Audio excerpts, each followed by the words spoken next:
অসমৰ মুখ্যমন্ত্ৰী ডক্টৰ হিমন্ত বিশ্ব শৰ্মা ডাঙৰীয়াই যোৱা প্ৰায় এসপ্তাহ ধৰি কংগ্ৰেছ দল আৰু কংগ্ৰেছ দলৰ বিধানসভাৰ বিৰোধী দলৰ দলপতি মোক ব্যক্তিগতভাৱে অসমৰ বিভিন্ন সমস্যাৰ বাবে আক্ৰমণৰ লক্ষ্য কৰি লৈছে। বিশেষকৈ কচুতলিত কিছু উচ্ছেদ হৈছিল। এই উচ্ছেদৰ ফলত ৰক্তক্ষয় হৈছিল। তেখেতে যোৱাকালি গুৱাহাটীত কৈছে যে কচুতলিত হোৱা ঘটনাৰ বাবে ৰক্তপাতৰ বাবে দেৱব্ৰত শইকীয়া দায়ী। আৰু ঠিক তেনেকৈ তেখেতে কংগ্ৰেছ দলটোৱে অসমৰ খিলঞ্জীয়া জনজাতিসকলৰ স্বাৰ্থৰ বিৰুদ্ধে কাম কৰি আছে বুলিও স্পষ্টকৈ অভিযোগ আনিছে।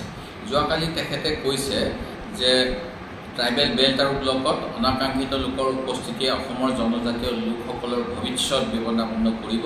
ট্ৰাইবেল বেল্ট আৰু ব্লকৰ আইনখন আমি প্ৰণয়ন কৰা নহয়, এই আইনখন কংগ্ৰেছে আনিছিল। এতিয়া কংগ্ৰেছ দলে এই আইনখনৰ কিয় বিৰোধিতা কৰিছে মই বুজিব পৰা নাই।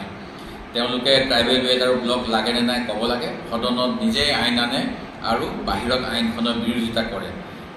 কচুতলিৰ যদি তেওঁলোকে উচ্ছেদৰ বিৰোধিতা কৰিছে তেতিয়াহ'লে মই তেওঁলোকক আহ্বান জনাম, এখন নতুন আইন বিধানসভাত ট্ৰাইবেল বেল্ট আৰু ব্লক উঠাই দিব লাগে বুলি অনাৰ প্ৰস্তাৱ কৰক।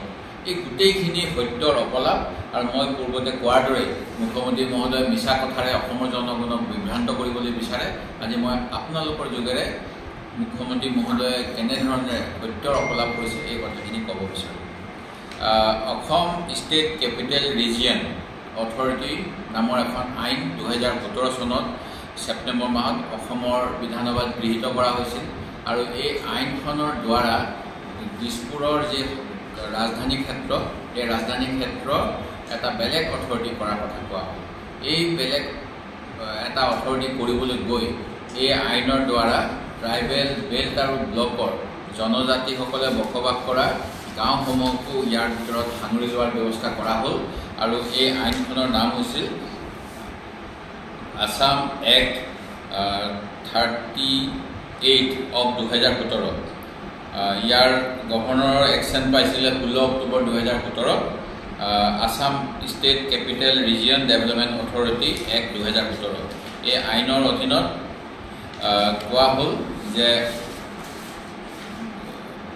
Assam state capital region shall comprise the following: Kamrup metropolitan ডিষ্ট্ৰিক্টৰ সকলোখিনি circle, Kamrup district, Hajo, Palashbari, Rangia, Goraimari, Chaygaon, Boko, north Guwahati, Kamalpur, Koya circle.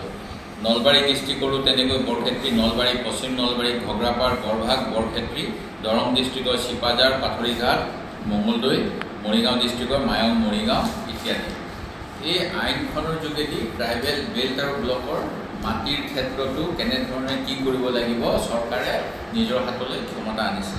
আৰু ইয়াৰ ফলত 378খনমান ৰাভা অধ্যুষিত গাঁও, 360খনমান তিৱা আৰু অন্য অধ্যুষিত গাঁও এই ট্ৰাইবেল বেল্ট এণ্ড ব্লকৰ পৰা উলিয়াই আনি এই নতুন আইনৰ অধীনত ৰখা হৈছিল, যাৰ বিৰুদ্ধে 2017 চনত, 2019 চনত, 22 চনত বিভিন্ন সময়ত জনজাতীয় সংগঠনসমূহে এই চৰকাৰী সিদ্ধান্তৰ বিৰুদ্ধে প্ৰতিবাদ কৰি আছে। আপোনালোকে জানে 2016 চনৰ পৰা অসমত বিজেপি চৰকাৰ আছে। আৰু এই বিজেপি চৰকাৰে জনজাতি বিৰোধী এটা কাম এই আইনখন আনি কৰিছিল, যিটো মই আপোনালোকৰ আগত আজি দাঙি ধৰিছোঁ। ঠিক তেনেকৈ 2017 চনত গুৱাহাটীৰ সমীপৰ আমচাং অভয়াৰণ্যত উচ্ছেদ চলাইছোঁ বুলি কৈ আমচাং ৰেভিনিউ চৰকাৰী মাটিৰ ওপৰত উচ্ছেদ চলাইছিল, যাৰ ফলত গুৱাহাটী হাইকোৰ্টত এটা পিআইএল হৈছিল আৰু চৰকাৰে নিজৰ ভুল মানি ল'বলৈ বাধ্য হৈছিল। সেই উচ্ছেদতো বান অধ্যুষিত বিভিন্ন অঞ্চলৰ জনজাতি লোকসকলক উচ্ছেদ কৰিছিল। আৰু এই চৰকাৰখনৰ বিৰুদ্ধে সেই সময়ত কোঅৰ্ডিনেশ্যন কমিটি অফ ট্ৰাইবেল অৰ্গেনাইজেশ্যনে বিজেপি জনজাতি বিৰোধী বুলি কৈ তেওঁলোকক বৰ্জন কৰাৰ বাবেও প্ৰস্তাৱ আৰু আহ্বান জনাইছিল। ঠিক তেনেকৈ ডিব্ৰু-চৈখোৱা নামৰ অভয়াৰণ্যখনৰ কথা আমি সকলোৱে জানো। তিনিচুকীয়া জিলা আৰু ডিব্ৰুগড়ৰ সমীপত এই অভয়াৰণ্য। এই অভয়াৰণ্যত 1950 চনত হোৱা অসমৰ বৰ ভূমিকম্পৰ পিছত লখিমপুৰৰ পৰা প্ৰায় 1500 পৰিয়ালক সংস্থাপিত কৰা হৈছিল। পৰৱৰ্তী সময়ত এই মানুহবিলাকক যিসকল মিচিং বান অধ্যুষিত লোক তেখেতসকলৰ ভৱিষ্যত সুৰক্ষাৰ কথা চিন্তা নকৰাকৈ অসম চৰকাৰে তাত অভয়াৰণ্য হিচাপে ঘোষণা কৰিলে আৰু তেওঁলোকক উচ্ছেদ কৰাৰ প্ৰথা ল'লে। কিন্তু 2006 চনৰ পৰাই ভাৰতবৰ্ষত বনবাসী আইন আছে। এই আইনৰ অধীনত তেখেতসকলক ট্ৰাইবেল ফৰেষ্ট ভিলেজাৰ বা অন্য স্থানত সংস্থাপিত কৰাৰ ব্যৱস্থা আজিলৈকে কৰা নহ'ল। 2024 চনৰ 30 আগষ্টত সমাপন হোৱা বিধানসভাত মোৰ এটা পৰিপূৰক প্ৰশ্নৰ উত্তৰত মন্ত্ৰী মহোদয়ে ক'লে দধিয়া আৰু লাইকাৰ ভিতৰত মাত্ৰ এখন গাঁৱৰ লোকক এতিয়ালৈকে সংস্থাপিত আমি কৰিছোঁ, এখন গাঁৱৰ লোকে এতিয়াও সংস্থাপন হোৱা নাই। আৰু এই সকলোখিনি মিচিং আৰু চাহ জনজাতি সম্প্ৰদায়ৰ লোক, যিটো অতি দুৰ্ভাগ্যজনক।